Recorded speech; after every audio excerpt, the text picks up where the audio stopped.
Okay, well, welcome back to the channel. Today we're going to be talking about the project for the summer.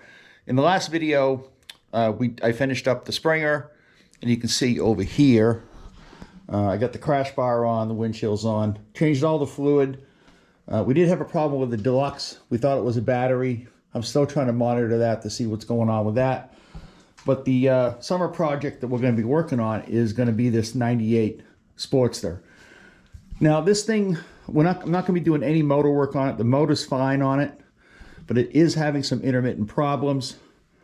One of the main things that has to be done is this fuel valve here. It's really hard to turn. So we had an issue where at the end of last season, my wife was riding this and we went out to dinner and we got to a restaurant and the thing just died out.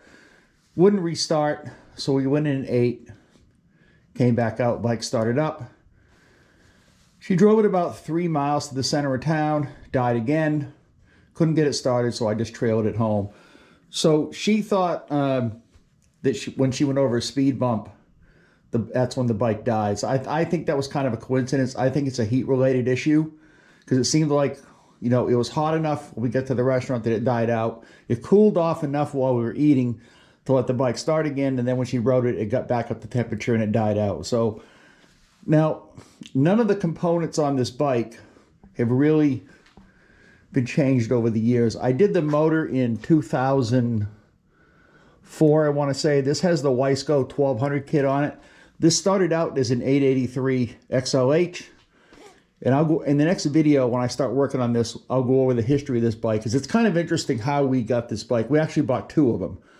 And I'll go over and talk a little bit about the history of this bike. But today we're just going to kind of go over the work that has to be done and what we're going to be doing to it. So because all these components, you know, the coil, the crank sensor, voltage regulator, because they're all over 20 years old. So what does that make it? 26 years old. I'm just going to start replacing all these electrical components. The battery's good, so I'll have to replace that. So we're going to do some of that kind of work. I'm figuring if I have time, I'm going to pull the forks out. We'll do the fluid change in the forks because that hasn't been changed. Like I said, I've done nothing to this bike since 2004 when I did the motor.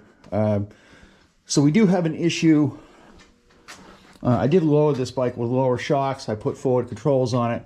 Now we do have an issue with these gaskets for the pushrod tubes. I believe these are S&S push rods.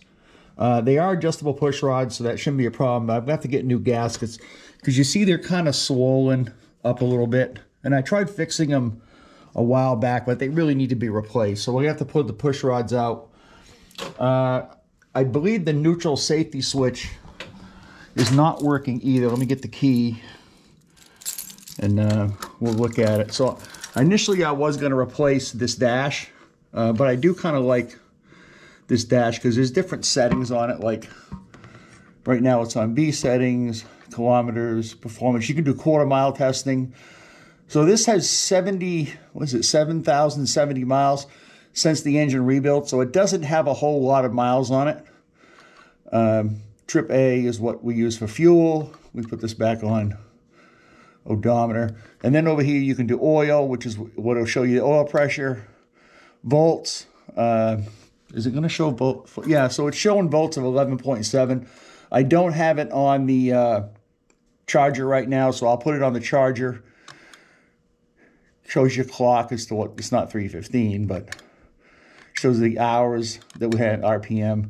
So the 7,000 is since the rebuild because I did this gauge when I did the rebuild of the motor. Other than that, the transmission hasn't been touched. The brakes haven't been touched. Well, actually, we did.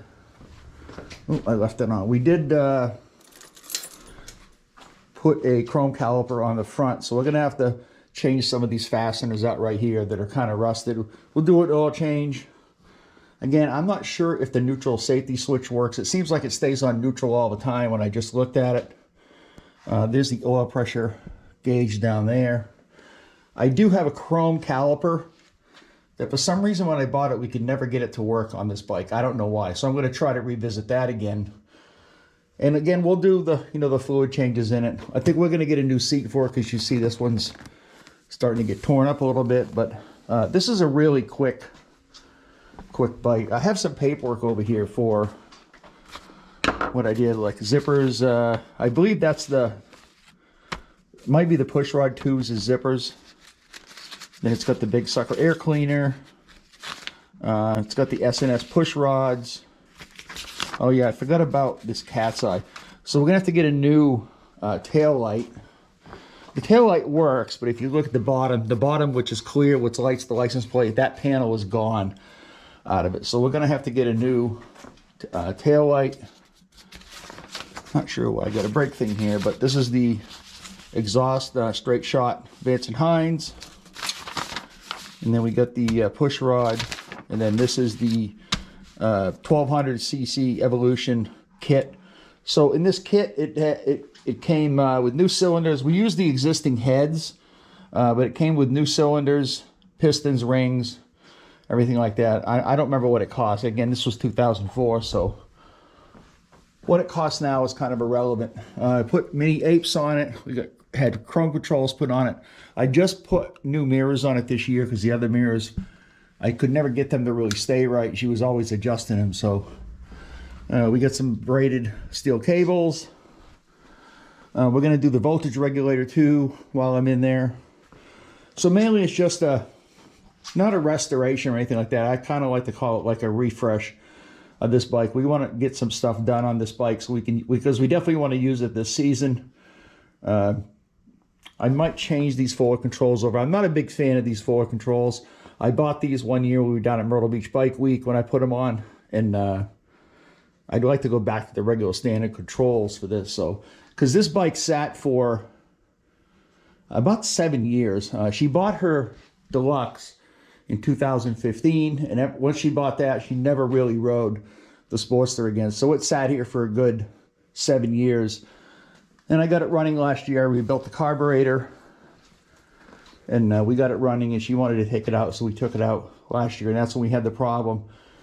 It could be a bad ground. I'm downloading a wiring diagram. I have the service manual for it now, but I'm getting another wiring diagram, so we're going to go through the whole bike, check the grounds. I doubt that it's a ground. I still think it's probably a heat issue with the coil. I think the coil got hot, and it just died out, but anyway, that's going to be the project for the summer, to work on this Sportster. As you can see outside, it's been raining for a couple of days now. It's shitty out, 50 degrees out.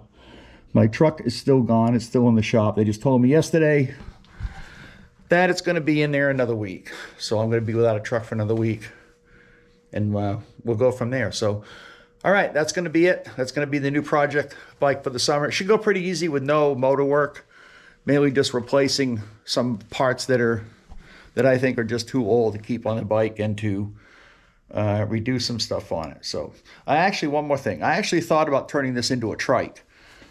They do make a kit for this Sportster to do a trike, but the problem with that is we'd have to get it repainted. And I don't know if you see this paint, but this paint is still beautiful after 20 years. It's candy apple blue, silver ghost flames, and tons of clear coat they shot over this. So I hate to get rid of this paint, because we'd never be able to match the fenders that come with that trike kit with this paint. We might be able to, but pretty unlikely. So I think we're just going to leave it for that for now, and I'll keep my eye out for a trike. So that's going to wrap it up for this video. Thanks for watching, and I'll see you next time.